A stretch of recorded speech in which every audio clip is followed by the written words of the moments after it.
اگر تجھے باپ کے کارنامے سمجھنے ہو نا تو جا کسی مکینک کی دکان پہ جا کے دیکھ، جب 10 سال کے بچے کے ہاتھ میں تجھے رنچ نظر آئے گا، اس کے ہاتھ کالے دکھائی دیں گے، تب تجھے باپ سمجھ میں آئے گا۔ جا کسی بائک مکینک کی دکان پہ جا، اس کی دکان پہ جا کے دیکھ، جب 12 سال کا بچہ اپنے ہاتھ کالے کر کے ماتھے کا پسینہ یوں پوچھ کے ڈال کے آسمان کی طرف دیکھتا ہے، تب تجھے سمجھ میں آئے گا باپ کیا ہوتا ہے۔ آپ کہو گے مولوی مکینک اور انجینئر سے باپ کا کیا لینا دینا؟ ہاں یہ میں بتانا چاہتا ہوں، جاؤ جا کر کے پوچھو، وہ جو چھوٹے بچے ہوٹلوں پہ پلیٹیں اٹھاتے ہیں، وہ جو کبوں کو اٹھا کے لے کے جاتے ہیں، کبھی کلائی پکڑ کے پوچھنا بیٹے بتا تو سکی اس عمر میں کون سی مجبوری نے تجھے لا کے مزدوری کے لیے کھڑا کیا ہے؟ کیا تیری مرضی پڑھنے کی نہیں ہے؟ کیا تو پڑھنا نہیں چاہتا ہے؟ تو وہ بچہ کہے گا جناب میرے بھی کبھی کندھے پہ بستہ ہوتا تھا، کبھی میرے ہاتھ میں بھی قلم ہوتا تھا، لیکن ایک دن اسکول سے پلٹ کے آیا،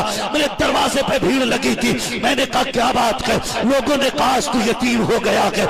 جب میں نے لوگوں کی بھیڑ کو دیکھا انہوں نے مجھے یتیم کہا، تب تو میں یتیم کا مطلب نہیں سمجھا، لیکن جب میں نے باپ کو سفید چادر میں لپٹے ہوئے دیکھا، لوگ رو رہے تھے، خاندان والے رو رہے تھے، میں تب بھی یتیم کا مطلب نہیں سمجھا، لیکن جب تیجے کے بعد سارے رشتہ داروں نے چہرہ پھیر لیا تھا، 40ویں کے بعد کوئی اپنا کہنے والا نہیں تھا، میرے گھر کے اندر فاقے ہونے لگے، بغل کی دوا کے لیے پیسے نہیں تھے، میری ماں نے بستہ لیا اور کہا تھا بیٹے آج کے بعد پڑھائی نہیں کرنی ہے، جا اب اپنی بیمار بغل کے لیے دوا کے انتظام کے لیے پیسے لے کر کے آ۔ اس نے کہا تھا جب بستہ پھینک کے نکلا تھا تب مجھے یتیمی کا مطلب سمجھ میں آیا تھا، جب میں نے تعلیم چھوڑی تھی تب یتیمی کا مطلب سمجھ میں آیا تھا۔ او خدا کے واسطے سمجھو، اگر باپ ہوتا ہے تو بیٹوں کے جیب پہ قلم لگتے ہیں، اور اگر باپ نہیں ہوتا ہے تو بیٹے مزدوری کی لائن میں لگتے ہیں۔ یہ ماننا پڑے گا